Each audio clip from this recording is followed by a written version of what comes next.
All right, how's everybody doing? This is the Comic Samurai. I want to welcome you to my next video. And tonight we're going to be doing another Let's Rank challenge. This is where we look at a run on a comic book series and assign each cover a letter grade from A to F. And at the end, we pick our favorite and give it that special S tier ranking.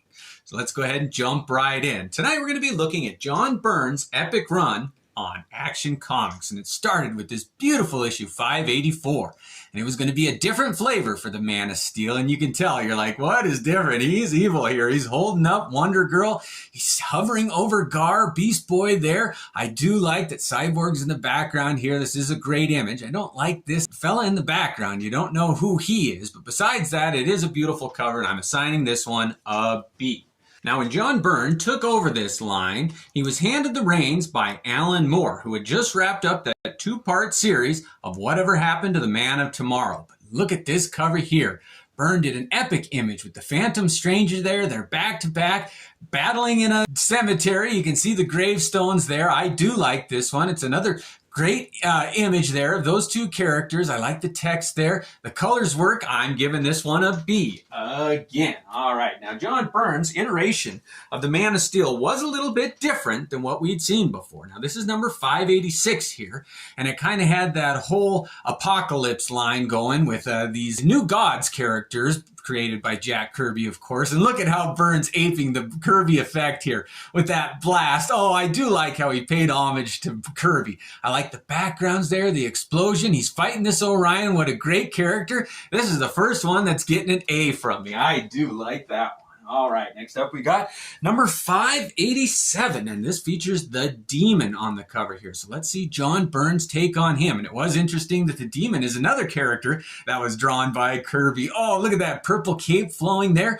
What's with the white background there? Are they in a dream city or something? Yeah. And look at how the architecture is just kind of framework in the back. I do like how they faded from red to orange in the type there. And I do like the trade dress with the black and red and that blue. This works for me. I do like this one. I'm giving it a B. All right, next up we got number 588, and this one had a guest appearance of Hawkman and Hawkgirl. Oh, I do like that cover with the blazing sun in the background, black of space down in this corner there, and all the characters exploding into that corner there. This is a beautiful image here. I like it. The colors work. Oh, I'm giving this one an A. All right, now John Byrne's take was quite a bit different, and his style had evolved since his X-Men days. Let's look at this one here. Oh, we've got a Green Lantern, an alien shooting. There's Hal Jordan up in the corner there. He's saving this other Green Lantern here, pulling it. This is a dynamic image. I like when something's pulling them down unseen. The colors work here. The pink on this character's head doesn't really, but this is a good image. I like it. John Byrne still got his magic, and I'm giving this one a B. Next up, we got number 590, and this one featured the Metal Man, and they were kind of taken over, and they're fighting a transformed version of Superman here. Oh, and I do like how the Metal Man all come together to form one giant figure that's fighting a giant Superman. This is a fun one, a little bit of humor. There's dialogue boxes. This one's another B. What a great cover John Byrne was able to do. Next up, we got number 591, and this is a meeting between different versions of Superman. We've got a Superboy here, Superman. He's punching him in the face. I like that there's an impact mark there. You've got Krypto, the super dog, down in the bottom here. Kind of some old-timey cars. Superman must have traveled back into Superboy's time. And I do like that there's some other characters here. You're like, oh, there's more than just a battle going on. This is another great cover. I'm giving it a B.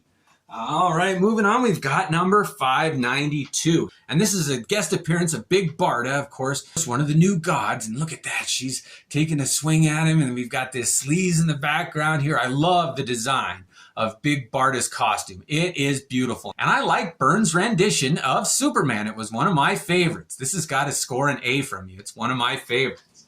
All right, next up we got an iconic cover. It's number 593, and this is the one that features the kiss between Big Barda and Superman. And there you've got Mr. Miracle in the background saying, don't kiss my wife. And look at how her legs are kind of lifted there, the body language. Oh, this is a classic, iconic kissing cover, and I'm giving it an A. Oh, those are so much fun. I did like Byrne's run here. Next up, we got number 594. And as soon as I say that, they introduced this character, Booster Gold, into the mythos. And that was one character that never resonated with me. I don't like him. I didn't like the humor. I don't like his costume. I don't like his visor. And I don't like that he's beating Superman. Yeah, I mean, it's well done, but I'm giving this one a D. It's just not a very fun, compelling cover for me. Next up, we got number 595. And this is a guest appearance of that villain, the Banshee. It's DC's version of the Banshee. And oh, she is beautifully horrific, scary. You've got the ghost of Superman here. Her powers are magic based, so she always had a good handle on taking out Superman. It's the one thing that he's really susceptible to besides kryptonite. But oh, I like how terrifying this cover is. This is intriguing. It's interesting. It's great villain. I'm giving this one an A. That is a beautiful cover.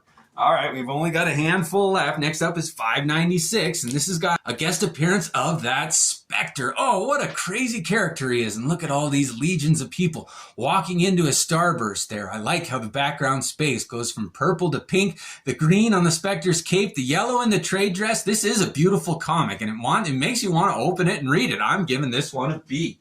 Oh, this is such a top-heavy list. All right, next up is 597.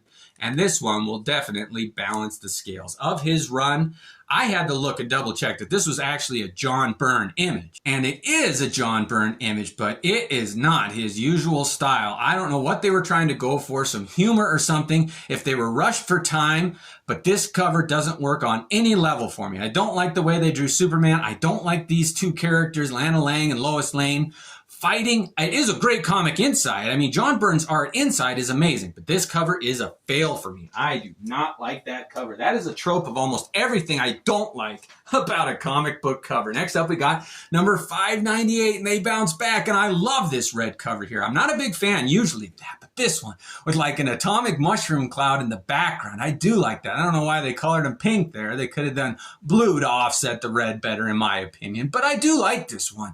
Oh, the coloring work. That does look like a nuclear blast behind Superman there. Oh, and he's carrying Lois there. This is really a touching cover. I like this one. It's the first one that, just because of the way they colored him though, I'm going to give it just a passing grade with a C. All right, this is fun. We're filling it out. 2 left. Next up, we got number 599. And this was a great story too. But all those green glowing figures standing over Superman, who's like begging for help there. The crypto nightmare, it says. This is a compelling cover. I love the colors. I love how the green and black went together. This cover works for me. I don't usually like seeing a hero being defeated, but on this one, I'm giving it a pass. This is an A. I like that cover a lot. All right, finally we're down to the last one, and this is number 600, and this is such a hidden gem of a comic book. I love it. There's different artists inside. Byrne was kind of handing off the reins to some other artists, but it does feature some Mike Mignola art on the inside too, and each of these stories where Lex Luthor finds out that ring he's worn is giving him cancer in his hand. It is spooky and enthralling, and it does feature a beautiful kiss between Wonder Woman and Superman, and I think it is so underrated as a story hook and images done by John Byrne. This is a fun comic. I can't recommend it enough. And if you're going to do a multi-panel cover, this is how you do it. Take note. That Avengers annual that introduced Rogue could have taken a lesson from this one on how you're going to do it. This is an A from me. All right, well, let's look at all of our A-tier covers here. We've got that one fighting Orion. We've got the 2 Hawk people. We've got, Big Barda. We've got Mr. Miracle, the Banshee, the Crypto Nightmare, and that multiple panel cover. This is a tough one. I do like all of these A-tier rated covers. If I had to pick one, my all-time favorite with the colors, the trade dress, the characters involved, I would have to say that the one that, I just love this one, where it's just such a weird kiss between Big Barda and Superman. Why are they kissing? What's the story behind it? Is there a romance there? And Mr. Miracle tied up. It's kind of a bondage kissing cover. This has so much going for it. What a great image. And I am happy to give this one my S tier ranking. Well, that was fun. Thanks for joining me as we looked at John Byrne's run on Action Comics. I got a ton of other ones, but let me know which ones you want to see. Thanks again and have a great night.